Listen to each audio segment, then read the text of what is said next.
you can have a lot of data in your mind that you cannot even stop your stutter, obviously, right? And that is completely fine because you have had a lot of negative reinforcement throughout your life. You've already tried so many times to stop your speech impediment and you have ended up failing every single time, unfortunately, right? So for you, you believe that fixing your speech impediment is entirely impossible for you, and that is why you had been forced to just give up and accept that you have a speech impediment, and that's all there is to it. I fully understand your frustration, but the great news is that me and a few other stutters out there, such as All Puppy, we have already essentially become very fluent throughout our lives because we already understand exactly how to stop the speech impediment the entire way through. Now, the whole idea is that you really have to focus on everything I'm saying throughout the videos, okay? Because again, the videos have a lot of detail already, and these are meant not for entertainment, not for views, but solely for education, okay? So if you are somebody that is actually serious, then truly watch the videos and actually absorb the content and absorb the information that is actually being said,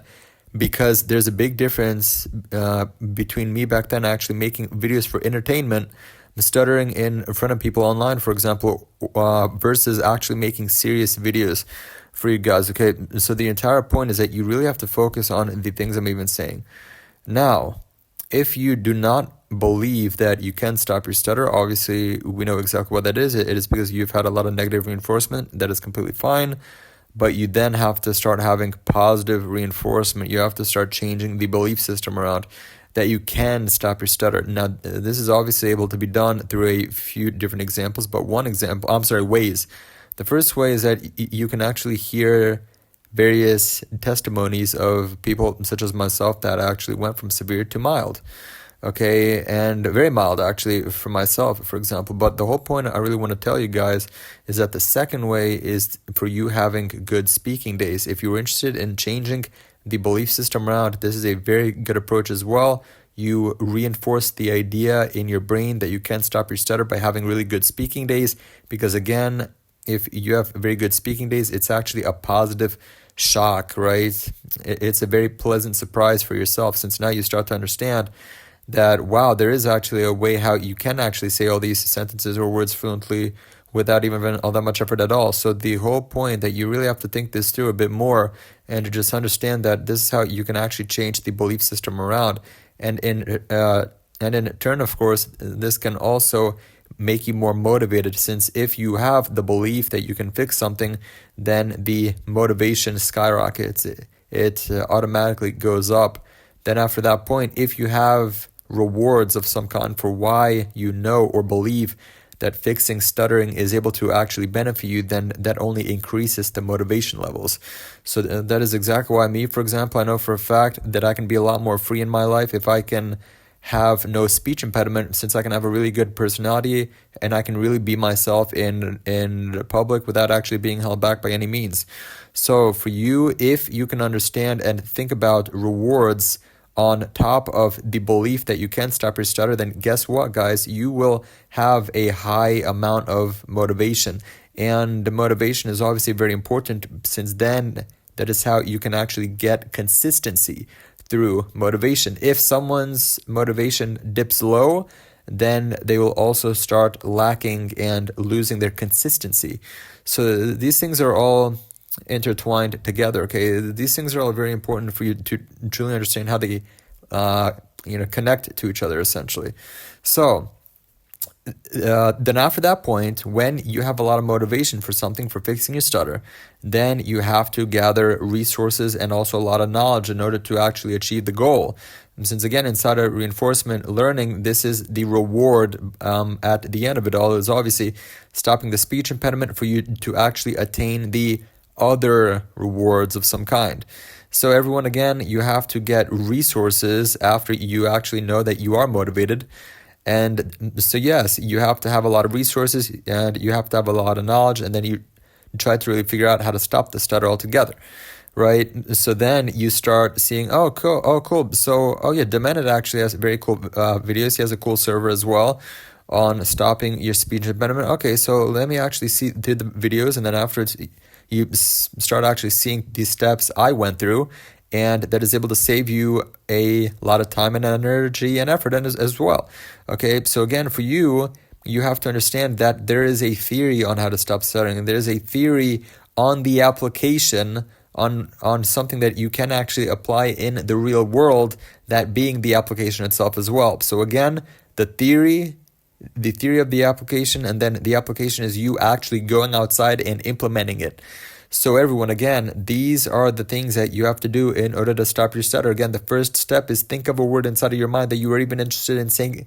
And then the second step is what? You have to set the mouth in the right position. And then step 3 is that the intentionality on speaking has to arise. So step 3 is what? You try to say the word out loud, and it will be fluent if these steps are inside of the correct order. The first step I ended up mentioning may be omitted since it is optional, since it always happens no matter what. You always have to think of a word first. If it's very, very automatic, if it's very subconscious, or if you are actually more aware of it before you even intend on saying it out loud. So it's really the second step and the third step as well have to be in the correct order, and do not swap steps around, or else you are going to get an undesired output.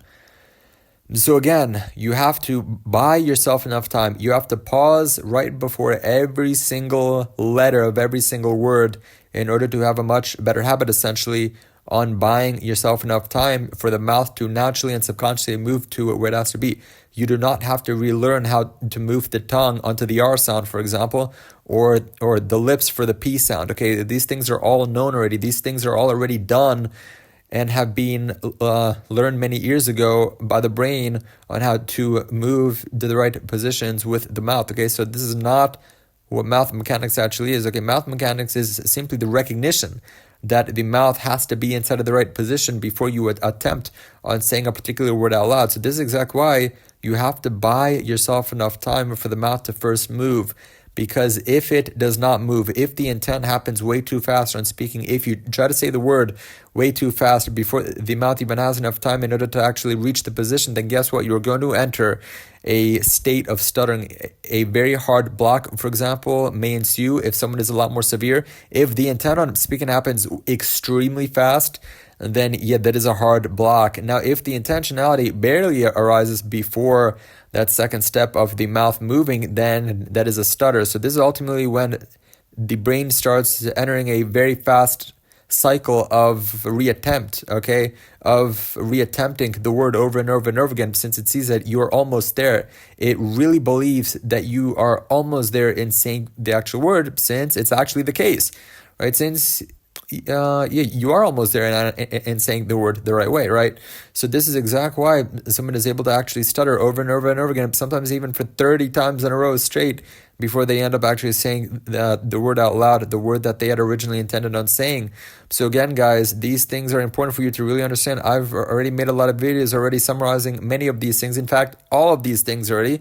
So you should really try and rewatching all these other videos from the recent past, because I really guarantee that these are going to help out a lot and also answer a lot of your questions that you may have about stuttering and how to really beat your speech impediment. And I really guarantee you guys that if you can continue and just master this over and over and over again, and if you have a lot of experience and a lot of practice as well with training your speech, then you're for sure going to be a lot more fluent, and you do not even need a lot more conscious control in order to actually be and stay fluent.